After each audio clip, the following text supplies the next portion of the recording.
Solo levelling Ragnarok chapter 41 आ चुका है और मैं बता दूं ये चैप्टर सच में धमाकेदार होने वाला है। और ऐसे ही सोलो लेवलिंग रैग्नारॉक को सबसे पहले और डिटेल में देखने के लिए मेरे इस चैनल को सब्सक्राइब करो और लाइक करना मत भूलो और अपना ओपिनियन कमेंट में ज़रूर बताओ। मैं हर किसी का कमेंट लाइक और रिप्लाई ज़रूर करूँगा। एपिसोड के शुरू में हमें पास्ट के सीन दिखाया जाता है। हम सुहो की आवाज़ सुनते हैं। वो कहता है, मैं आपकी तरह एक डिटेक्टिव बनूंगा डैडी। हम देखते हैं पास्ट में सुहो जब छोटा था तब जिनबू और चायेन उसे घुमाने ले गए थे और तब वो कहता है, अब सच में कमाल हो, क्या मैं भी आपकी तरह एक डिटेक्टिव बन सकता हूँ डैड, या फिर मॉम की तरह एक फील्ड एथलीट। पर यह सुन के मिस चायेन और जिनबू दोनों पहले चुप रहते हैं। वो फिर से मॉम से पूछता है पर तभी वो कहती है, सुहो हम तुम्हें बड़े ज़रूर कर रहे हैं पर एक चीज़ हमेशा याद रखना, हम तुम्हें कभी नहीं बताएंगे कि तुम्हें क्या बनना है।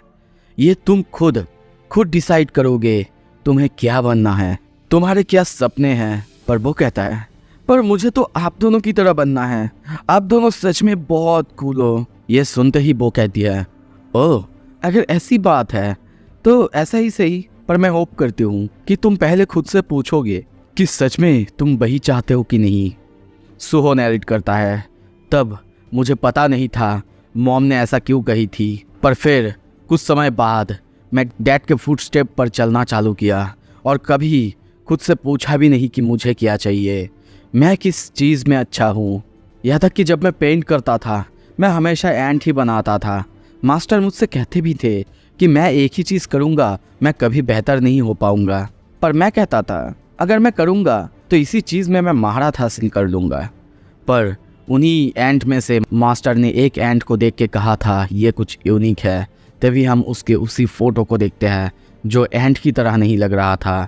ये सब कुछ याद आते ही सुहो डिसाइड करता है जो शैडो पावर उसे डैड से भी पहले मिला था वो शायद उसके ही ट्रेड की वजह से है और जिसे शैडो ट्रांसफॉर्मेशन करके यूज़ करा जा सकता है। पर अब वो कोई भी शैडो फॉर्म में फिक्स नहीं रहेगा, वो अपने तरह फ्रीली शैडोज़ को यूज़ करेगा। और तभी प्रेजेंट में हम शैडोज़ को उड़ते हुए देखते हैं। ली मिनसेन के पीछे अलग अलग शैडोज़ को बिना शेप के देखते हैं चारों तरफ जैसे कि धुआं। उसके सामने अब हम सुहो को देखते हैं। सुहो के बॉडी में भी शायद कुछ शैडोज़ आ रहे हैं। दूसरी तरफ बेरू को देखते हैं, वो भी सुहो के इस नए शैडो फॉर्म की तरफ खींचा चला जा रहा है। उसका भी फॉर्म वो मेंटेन करके नहीं रख पा रहा था। तभी एसील उसे पकड़ती है और कहती है, बेरू आखिर ये सब क्या हो रहा है यहाँ पे, यंग मोना के साथ आखिर क्या हो रही है। बेरू कहता है, नहीं मुझे नहीं पता, पर इतना ज़रूर लगता है कि वो अपने शेल से बाहर आ रहे हैं। और तभी सुहो को देखते हैं, उसकी फेस पे फिर से वो शैडो मास्क, पर इस बार ये कुछ अलग था। उसका ऑरा ही कुछ अलग है जो देख के खुद वो एपोस्टाइल वो सोचता है, क्या ये क्या चीज़ है, आखिर क्या उसके पास कोई छुपी हुई ताकत है। ये मेरे लिए ट्रबलसम हो सकता है, मुझे जल्दी करना ही होगा, मुझे उसे मारना ही होगा और उसके अंदर स्टार फ्रेगमेंट डालना होगा। वो ये सब सोच ही रहा था तभी इंस्टेंटली सुहो की एक तलवार उसके करीब गले में लगने ही वाला था, पर वो पीछे खिसक जाता है। अब ये देख के वो सोचता है, क्या ये क्या है। जितना कि मुझे पता है एक हंटर की एबिलिटीज कभी ग्रो नहीं होता, क्या ये कोई सेकंड अवेकनिंग है या कुछ और। दूसरी तरफ सुहो की वाउंड को हम हील होते हुए देखते हैं। सुहो का ऑरा, सुहो का बॉडी अब धीरे धीरे चेंज हो रहा है।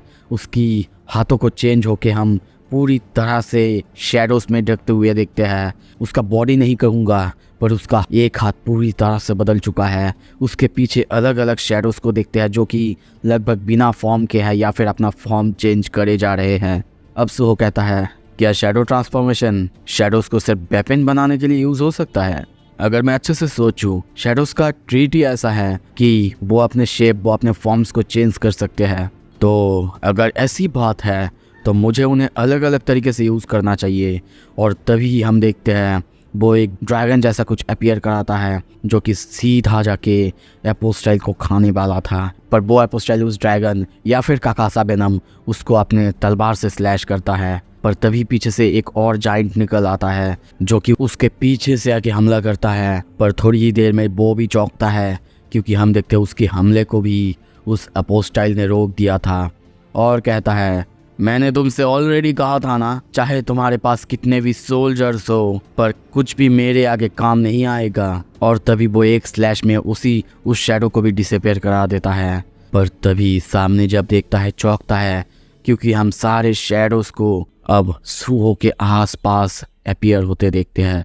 सुहो का ऑरा जैसे चेंज हो चुका है, उसके हाथ में सारे शैडोज इकट्ठा होने लगते हैं। उसके हाथ हम देखते हैं ब्लू से रेड हो रहा है। और तभी हम देखते हैं पीछे से एसिल चेंज हो चुकी है। नोटिस आता है बॉन्ड स्किल, मतलब उसके हाथ में जो पावर आ रहा था ये एसिल से ही आ रहा था।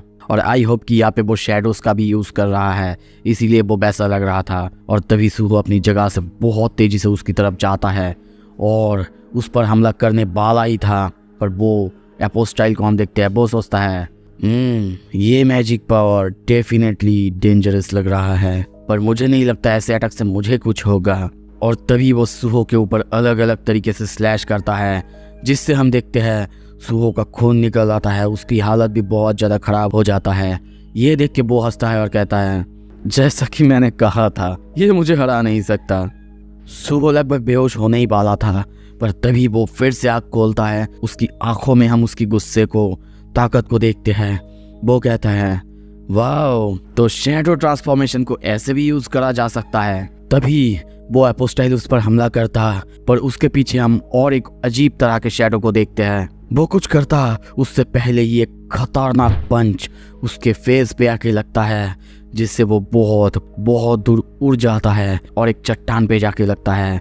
वो चट्टान भी टूट जाता है। अब सुहो ने जब उसके ऊपर हिट किया था, हम देखते हैं असली एपोस्टाइल जो कि ली मिनसियांग की बॉडी पर कब्जा किए हुए है। उसकी आंखों से भी खून निकल रहा है। मतलब सुहो का ये अटैक इतना ज़्यादा ताकतवर है। और आई थिंक ये जो पंच है ये सुहो ने नहीं, उसके सोल्जर यानी शैडो सोल्जर ने मारा था। इसी की वजह से वो कहता है, तो तुम अपने सोल्जर को अपने स्किल यूज करने दे रहे हो। ये एक ऐसा तरीका है जिसका कि डार्कनेस ने कभी इस्तेमाल ही नहीं किया है। पर तभी ली मिनसियांग के बॉडी से वो कहता है, मैं बोल नहीं पा रहा हूँ, ये क्या हो रहा है? क्या उसने मेरे जॉ को ही ब्रेक कर दिया है? पर कोई बात नहीं, मैं अभी भी अपने बॉडी को हिला सकता हूँ। अगर मैं ली मिनसियांग की माना को चार्ज अप करूँ तो मुझे लगता है कि मैं अब भी फाइट कर सकता हूँ। पर तभी कुछ होता है, वो अपने बॉडी से कंट्रोल खोने लगता है और सोचता है, ये क्या हो रहा है? क्या इस बास्टर्ड की वजह से ऐसा हो रहा है, या फिर ली मिनसियांग क्या वो जाग चुका है? हाँ, वो ऐसा कर सकता है क्योंकि ऐसा उसने पहले भी किया था। और वो बंदा वो ये सब कुछ अजीब करेगा ये मैं सोच भी नहीं सकता। और इससे भी ऊपर वो एक इस रैंक के हंटर को तक धो रहा है। ली मिनसियांग, अगर तुमने उसे नहीं रोका। पर तभी ली मिनसियांग कहता है, तो फिर क्या गलत हो सकता है? क्या कहना चाहते हो? मुझे मार डालोगी या फिर मैं मर जाऊंगा? तुम्हें क्या लगता है मैं मरने से डरता हूँ? असल में मुझे जो सबसे खराब लगता है वो है कोई मुझे नीचा देखे। मैं उन लोगों को हेट करता हूँ जो कि मेरे एग्जिस्टेंस को ही डिनाई करते हैं। अगर मैं उन लोगों की जिंदगी को हेल बना सकता हूँ जो कि मुझे लुक डाउन करते हैं तो फिर। और तभी देखते हैं वो अपने ही बॉडी पर स्क्रैच करने लगता है और सामने तभी सुहो आता है। उसे देख के वो कहता है, कम फकिंग ब्रैट कम। अगर मैं तुम्हारी तरह एक प्रोटैगनिस्ट नहीं बन सकता तो फिर मैं हेल्प करूंगा तुम्हें एक साइड रोल निभा के तुम्हारी गोल को अचीव करने में। और तभी देखते हैं वो अपने छाती से जो भी पावर्स या फिर जो भी कुछ उसे मिला था एपोस्टाइल से बॉन्ड होने के बाद वो सब कुछ उतारने लगता है और चिल्ला के कहता है, ये है मेरा last acting as a villain. और तभी सुहो उसको एक खतरनाक पंच मारता है जिसका कि गूंज बहुत दूर तक चला जाता है। सो अब आगे क्या होगा